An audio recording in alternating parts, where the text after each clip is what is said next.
Добро вечер. Најпрвен би сакала да ви се заблагодарам што сте присутни овде со нас вечерва и да им посакам добре дојде во Делчево на председателот на политичката партија Левица, професор Димитар Апасиев и на пратеникот Борис Петров. Во интерес на времето ќе се фокусирам само на неколку сегменти од нашата програма со која што ќе се представиме на предстојните локални избори. И верували или не, нема да зборувам за асфалтирање улици, кракови, делови од населби и канализации, бидејќи на тоа се изнаслушавме во последните неколку денови. Таа теорија, која што кој ќе ги прашате како се одвива во пракса, се сведува на се очекува во следниот период. Јас повеќе би се задржила на теми на кои што тие не сакаат да зборуваат, а ние нема да молчим. Ќе почнам со проблемот со јавниот превоз. Со години наназад, жителите кои што живеат во руралните средини, отежното ги обавуваат своите секојдневни активности, како што се плаќање на сметки, пазарување основни намирници за домот и така натаму, баш поради тој недостиг од јавен превоз. Левица во Советот ќе се залага за воведување на редовни автобуски линии од градот Делчево до секое село во општина Делчево и ќе ги усогласи возните редови со динамиката и реалните потреби на жителите кои што живеат таму. Еден исто така од главните проблеми во Делчево, кој е лесно воочлив, е недостатокот на паркинг места. Најмногу во централното градско подрачје. Затоа Левица предлага да се изградат наменски паркинг простори секаде каде што има поголема фреквенција на населението. Тоа се банките, градинките, угостителските објекти, маркетите и така натаму. Уредувањето на кејот на река Брегалница е точка која што се проткајува низ политичките програми на политичките партии со години наназад, меѓутоа сведоци сме дека состојбата стагнира. Ова мора да се промени. Ова делче од градот мора да стане простор каде што луѓето ќе можат да спортуваат, да шетаат со семејството и да се релаксираат. Левица во својата програма предвидува уредување на целиот кеј на реката Брегалница во централното градско подрачје со пешачки зони, поставување на корпи за отпадоци и содржини за најмладите. Следно прашање на кое што општината обраќа многу малку внимание во последните неколку години е туризмот. Иако располага со безброј опции и потенцијал за развој и промоција на туризмот, општина Делчево не вложува доволно средства за промоција на оваа гранка. Ние во нашата програма предвидуваме изградба на авантуристички парк на планината Голак, развој на стази за спортски и планински велосипедизам на планината Голак, создавање услови за промоција на езерото Петрашевец како излетничко место, зголемување на финансиските средства за промоција и поддршка на туризмот, воведување на опција е-туризам на официјалната страна на општина Делчево, каде што ќе се промовираат сите културни манифестации, угостителски објекти, историски знаменитости, споменици, манастири, цркви и така натаму.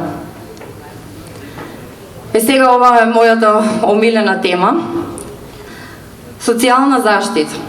Тоа е тема која што стандард во сите кампањи се одбегнува и никој не зборува за тоа. Извинувам. Ве молам да ги проследиме овие статистички податоци со огромно внимание, за да воочиме од фактите за кого точно работат властите. Имено, според статистичките податоци наведени во програмата за социјална заштита, општината извршила исплата на средства по основ материјална загрозеност, болничко лекување и помош при елементарни непогоди во износ од 460.000 денари или приближно 7.440 евра. Додека, внимавајте, за трансфери на спортски клубови, правни лица, здруженија на граѓани и спонзорства на невладини организации, општината исплатила 1.200.000 денари или близу 19.400 евра, скоро 3 пати повеќе. Неминовно се поставува прашањето во чија корис работи општината. Евидентно од податоците дека не работи за граѓаните.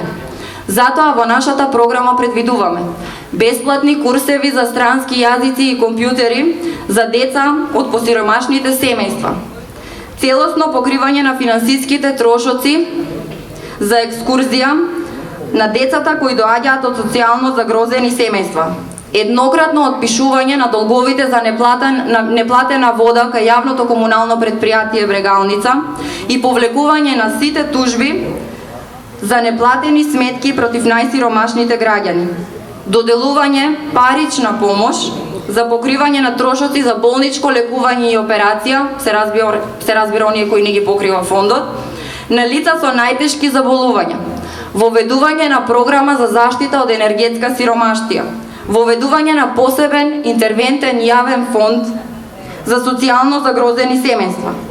Време е да се бориме за народот, а не за удобно сместување во фотелја. И сега ќе повлечам едно прашање кое што така често се споменува и на републичко ниво, еве да кажам еден локален пример, а тоа е примање на неквалификувани кадри низ јавните институции во општината. Имено, пред неполни 2 месеци излезе јавен повик за вработување на лица во детската градинка Весели Цветови и дневен центар за лица со посебни потреби. Се работеше за 8 работни места. Верували или не, од потребни квалификации беа наведени емпатија и толерантност. Па прашавме кој е компетентен да ја оценува емпатијата, според која скала како ќе се рангираат пријавените кандидати и која е мерна единица за емпатија. И секако, како што предпоставувате, одговор не добивме. Ваквата пракса мора да се промени. За таа цел, Левица во својата програма предвидува бирање на најквалитетните пријавени кандидати, елиминација на политичките врски при вработувањето и напредок во кариерата и враќање на критериумите на стручност, компетентност и професионални квалификации. Како пример за водоснабдувањето ќе ги наведам село Звегор и село Драмче. Во 4 години актуелната власт не оствари ниту едно ветување дадено на жителите на овие села, конкретно за село Звегор. 6 од 6 ветени, но не остварени. 100% нереализација. Со години жителите упатуваат апел и реагираат кај надлежните институции ова прашање конечно да се реши, меѓутоа среќен завршеток се уште нема. И за да биде иронијата поголема, додека нашите сограѓани од селот Звегор молат за капка вода, градоначалникот гордо најавува фонтана од 50.000 евра. Доста е од естетски корекции и фасадирање на лошиот менеджмент со општинските ресурси. Нам ни се потребни суштински промени. Време е на листата на приоритети највисоко место да заземат реалните потреби на граѓаните. Левица не ветува парцијално по улици и по населби. Чиста вода за пиење мора да има за секого. И сега, кога повторно не убедуваат дека иднината е со нив, драги сограѓани, само сетете се на сегашноста, помислете на неа. Таа е всушност иднината која што ни ја ветуваат веќе 30 години. И за крај, ве повикувам на 17 октомври да излеземе и да гласаме за нова иднина, за нови содржини, за нови кадри, за нови честни и квалитетни луѓе кои што неправдите ги имаат осетено на своја кожа во изминатите 30 години. Немаме резервен живот за живење. Општината мора да му служи на народот. Гласајте за Левица и заокружете го бројот 15. Благодарам.